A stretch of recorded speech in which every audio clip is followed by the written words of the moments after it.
Então, 129A diz: a maldição da figueira que tinha folhas, mas não tinha figos. Acabamos a sessão 128, que foi no domingo e que Jesus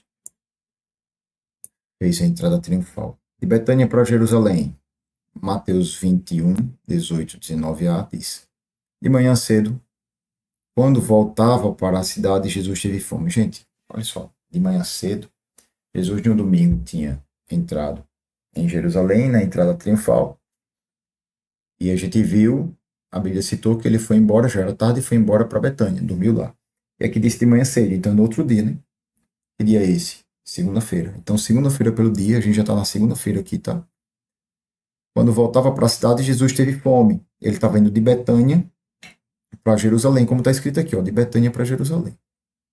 Vendo uma figueira à beira do caminho, aproximou-se dela, mas nada encontrou a não ser folhas. Então lhe disse: nunca mais dê frutos. Marcos, só que essa passagem é Mateus e Marcos. Né? No dia seguinte, quando estavam saindo de Betânia, Jesus teve fome. Vendo à distância uma figueira com folhas, foi ver se encontraria nela algum fruto. Aproximando-se dela, nada encontrou a não ser folhas, porque não era tempo de figos. Tem um comentário aqui para a gente, né? Então lhes disse: ninguém mais coma do seu fruto. E seus discípulos ouviram-no dizer isso. Estava com fome, a figueira não estava dando fruto. Não era tempo de figo, por isso que não estava dando figo. Mesmo assim, Jesus disse: ninguém coma do seu fruto. E os discípulos ouviram. Vamos para esse comentário P aqui, gente, da seção 129. Olha o que ele disse aqui, deixa eu ver aqui. Tem que ficar de olho nessa. Jesus sabia que o tempo da Páscoa não era época para figos, mas ele usou a sua própria fome e essa figueira viçosa como lição prática para os discípulos. No Antigo Testamento, a figueira muitas vezes é um símbolo de Israel. Esse é o caso aqui. O ritualismo da adoração nacional escondia a ausência da piedade genuína entre o povo. Por isso, o fato de Jesus amaldiçoar essa figueira era emblemático do julgamento de Deus que estava para cair sobre Jerusalém. Toda vez que os profetas vinham para Jerusalém, as pessoas negavam e rejeitavam a palavra de Deus dirigida ao povo através dos profetas, né, gente? Com Jesus, a gente vê a situação se repetir. Olha só, mesmo não sendo tempo, ele disse que a figueira, muitas das vezes, ela era símbolo de Israel. Então, se Israel não está dando fruto, o julgamento vai vir sobre ele. Ele não vai mais dar fruto, não quer dar fruto até agora, não vai dar mais. Ah, mas o povo sim estava fazendo a purificação, estava indo para a Páscoa, essa é a questão. Eles estavam fazendo o ritualismo na adoração, estava cheio dos rituais e tradições. Mas a piedade genuína, segundo o que o comentário falou, que eles não tinham. Está caindo aquela de Isaías 1 primeiro, né? Que diz que Isaías 1, a partir do versículo 11, ele diz: quando vocês vêm para diante de mim, quem mandou vocês entrarem nos meus atos? Eu estou farto das festas de lua nova de vocês, estou farto dos sacrifícios de cordeiro, de animais cevados. Quando vocês levantam a mão de vocês, estão cheias de sangue. Aí a pessoa diz: mas por que Jesus deixa farto se foi ele quem mandou fazer isso? Porque Deus mandou fazer esses oferecimentos da festa da lua nova, dos cordeiros, dos holocaustos. Por que ele disse que está farto? Porque as pessoas faziam isso, mas não cumpriam. Ele disse que levantava as mãos, mas as mãos estavam cheias de sangue. Ele disse: por isso que quando vocês oram, eu não ouço, ainda que vocês multipliquem as suas orações, eu não vou ouvir. Então ele disse que cuidasse do órfão, das viúvas, seriam ações de justiça de maneira geral. Né? E o versículo 18 é aquele famoso de Isaías primeiro, que diz: vim depois e arrazoemos, diz o Senhor, né? Vim depois e discutamos, fale com Deus, diga, se arrependa, mostre fruto de arrependimento, ainda que vossos pecados são como escarlate e se tornarão brancos como a neve, ainda que vermelhos como o carmesim se tornarão como a lã. Ou seja, a pessoa tem que mostrar arrependimento para que pudesse lavar os seus pecados e não ficar cheio do ritual e tradição. Cai certinho aqui, né? O povo cheio de ritual e tradição, cheio de ritual, cheio de ritualismo, como diz aqui, né? Mas o comportamento que era o principal não tinha. Então isso fala com a gente, né, gente? Quantas vezes eu fico cheio dos meus rituais, das minhas tradições,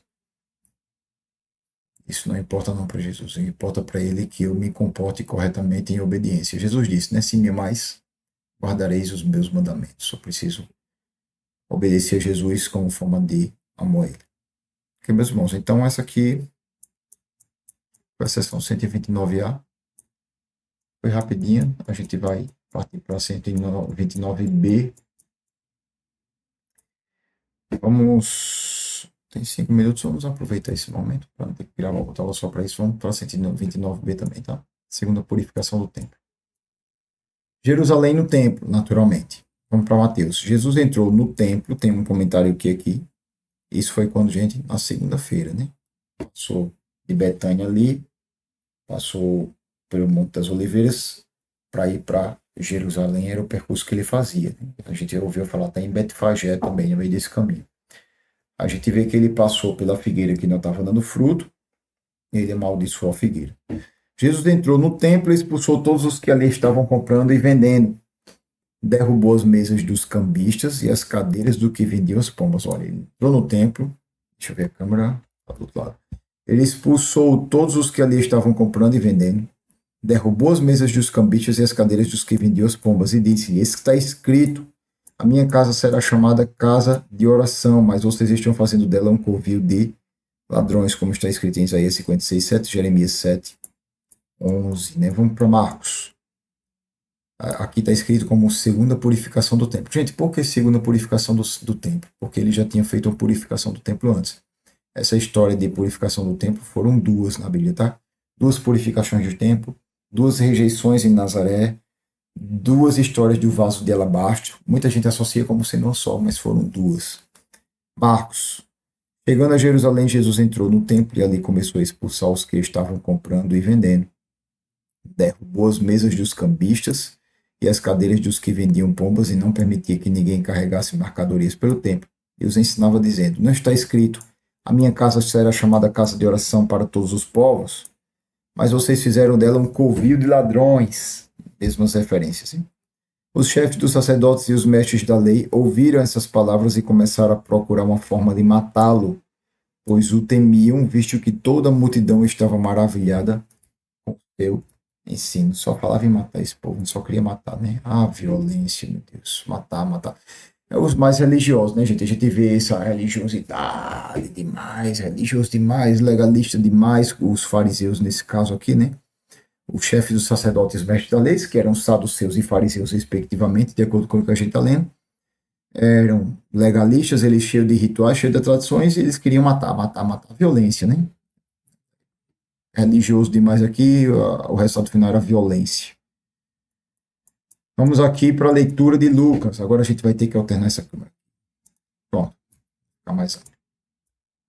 Então ele entrou no templo e começou a expulsar os que estavam vendendo. Disse-lhes: Está escrito, a minha casa será casa de oração, mas vocês fizeram dela um covil de ladrões. Todos os dias ele ensinava no templo, mas os chefes dos sacerdotes, os mestres da lei, os líderes do povo procuravam matá-lo. Todavia não conseguiam encontrar uma forma de fazê-lo, porque todo o povo estava fascinado pelas suas palavras. Vamos falar algumas coisas interessantes aqui, gente. Primeira coisa, de baixo para cima. Os chefes dos sacerdotes queriam matá-lo, os saduceus, né? Os chefes dos sacerdotes eram os saduceus. Os mestres da lei, que eram os escribas, que eram do partido farisaico, e os líderes do povo. Olha, vê que ele está citando aqui os três encargos, né? Chefes dos sacerdotes, os escribas ou mestres da lei, e os líderes do povo, que são os anciãos, ou líderes dos judeus. Os três encargos religiosos queriam matar Jesus, não tinha nenhum inocente, não. Sendo que chefes do sacerdote eram do partido saduceus, e os escribas, ou mestres da lei, eram do partido dos fariseus. Todos procuravam matá-lo. Mas eles, por que eles não chegaram lá e mataram Jesus? Porque tinha uma multidão gigante, tinha muita gente ali, e o povo estava ali, de certa forma, admirado com as palavras de Jesus. Se eles fossem pegar Jesus, era uma briga, uma explosão, um tumulto na hora e não dava, e as coisas iam de mal a pior. E eles queriam evitar isso aí. Então isso aqui é uma coisa interessante. Lembra do que a gente falou, né? Os saduceus, eles queriam continuar que a ordem continuasse, porque eles estavam com outros interesses, e eles tinham, vou utilizar a palavra coloio político, e os políticos, os governadores não queriam baderna, bagunça, eles queriam ordem social, eles não queriam revolta porque o imperador não gostava disso. Lembra que a gente falou que Roma queria imposto e ordem social. Se começasse a ter revolução, revolta, os governadores eram pressionados pelo imperador, então os governadores eles pressionavam outras pessoas, como, por exemplo, os próprios saduceus, herodianos, eram pressionados para que eles mantivessem a ordem do povo, né? E Jesus fez o covil de ladrões. Olha só, gente, a gente falou sobre essa segunda purificação do templo, e foi o momento que Jesus entrou, já na segunda-feira aqui. Gente, vamos imaginar o seguinte. Estava ali na Páscoa, as pessoas iam para lá, ia sacrificar o cordeiro, ia matar o animal para sacrificar na Páscoa. Vinha gente de toda a região, vinha gente da Galileia, da Pérea, até de fora de Israel para lá. Dependendo da cidade, da Judéia para a Galileia, podia dar 150 até próximo de 200 quilômetros. Fazia sentido a pessoa sair andando ovelhinha, subindo e descendo a montanha para levar bichinho para ser sacrificado a 100 e poucos quilômetros de distância caminhando a pé. A coitada ia morrer de calor, então ia botar nas costas aqui, Não faz sentido. Qual era melhor? Eles levarem um valor, botam na bolsinha, chega lá próximo da cidade, compra uma ovelha e vai. Ah, mas eles tinham ovelha. Vendia a ovelha, pegava o dinheiro, comprava outra depois. O problema não era esse. O problema é que, como todo mundo fazia isso, as pessoas daquele local eles se aproveitavam. Então, as pessoas que eram para vender as ovelhas ali, eles aproveitavam o negócio e ganhavam dinheiro. Por exemplo, a gente vai para um aeroporto, né? Quanto é que custa uma garrafinha de água no aeroporto, com gás ou sem gás? Bem mais caro do que a gente compra em outros lugares. Por quê? Porque lá é um local em que você não vai sair para comprar no mercado lá do outro lado da pista. Você está dentro, você praticamente só tem ali para comprar. Por isso que o aeroporto, o pessoal brinca, né? Dentro do aeroporto é assalto para comprar as coisas. Você não fica saindo do aeroporto para comprar em outro lugar. Então é tudo muito caro. Eles aumentam consideravelmente o valor, porque o intuito deles é ganhar mesmo ali. A mesma coisa eles estavam fazendo. Quando as pessoas estavam chegando no templo para adorar, em vez de eles colocarem preço justo, eles colocavam o preço lá em cima. Em vez de vender uma ovelhinha, por exemplo, por um preço comum, colocavam o preço lá em cima para aproveitar a oportunidade para explorar as pessoas e enriquecer. Ah, é roubo isso? Sim, é roubo mesmo. Por isso que Jesus disse, covil de ladrões. Ele era para estar interessado na adoração das pessoas. As pessoas saindo das suas residências de longe, às vezes economizando comida pelo caminho, nem todo mundo tinha condições, as coisas eram difíceis, mas ia mesmo assim para adorar Jesus, fazendo suas economias, e chegava lá, os caras ainda roubavam, botavam o preço lá em cima. A mesma coisa era para fazer com os cambistas, né? O que é que eles faziam? Eles faziam um câmbio. Vinha gente de vários lugares, de várias moedas, de vários locais. Então todas as pessoas tinham que fazer o câmbio de moeda. Eles tinham que trocar por uma moeda chamada shekel, shekel do templo. Era a moeda que era ali padronizada naquele lugar para todas as compras dos materiais para o sacrifício no Senhor. Quando a gente vai para um outro país que a gente faz o câmbio de moeda, ou então vai para uma casa de câmbio aqui mesmo, que troca de real para dólar, de real para soles peruanos, para shekel do Uruguai, para qualquer outra moeda. A gente vai no câmbio e troca. Então o câmbio, a casa de câmbio, ela tem uma taxa que ela ganha. É a taxa que eles ganham, né? Eles sobrevivem disso. Lá também tinha, só que, mais uma vez, os cambistas, em vez de pegar a taxa de câmbio e colocar um valor acessível, eles aproveitavam a oportunidade e botavam a taxa de câmbio lá em cima. Por quê? Porque a pessoa ia fazer câmbio onde? Veio lá da Galileia, coitado, veio lá de Cafarnaum, com dinheiro aqui. Mas eu quero trocar o meu dinheiro aqui por shekel do templo, por exemplo. Ah, quanto é que tá o câmbio? O câmbio tá tanto. Ah, tá muito caro, eu vou não. Tá, ou não vá. Vai fazer o quê? Vai comprar onde? Vai trocar onde? Não tem outro lugar. Só tinha ali. Então eles aproveitavam e botavam lá em cima. Então eles roubavam mesmo o povo sem dó e sem piedade. Ah, era para eles estarem preocupados com a adoração do povo a Jesus. Claro que era. E foi o que Jesus disse, né? A minha casa será chamada casa de adoração. Vocês estão pegando a minha casa. Como está escrito aqui, né, gente? A minha casa será chamada casa de oração, mas vocês fizeram dela um covil de ladrões. Casa de oração para todos os povos, mas vocês estão fazendo dela um covil de ladrões. É assim mesmo. Está fazendo dela um covil de ladrões. Era o que o povo estava fazendo. Então Jesus chegou no templo e o soberano Senhor Jesus derrubou, olha o que ele fez aqui, né, gente? Expulsou os que ali estavam comprando e vendendo, derrubou as mesas dos cambistas, cheio de dinheiro lá em cima das mesas, das cadeiras dos que vendiam pomba. Eu estava vendendo pomba, animal, saiu derrubando mesa, derrubando cadeira. Olha, derrubou a mesa dos cambistas, as cadeiras dos que vendiam pombas, né? Não permitia que ninguém carregasse mercadorias pelo tempo, porque os caras estavam usando o tempo para ficar fazendo comércio, né? Fazendo comércio em vez de adorar o Senhor. Ah,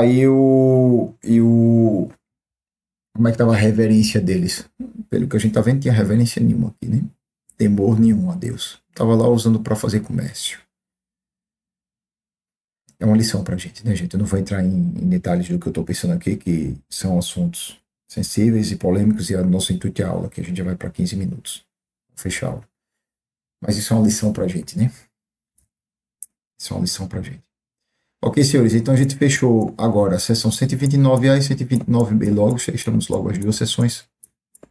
Próxima aula a gente vai para a sessão 130. Até a próxima aula.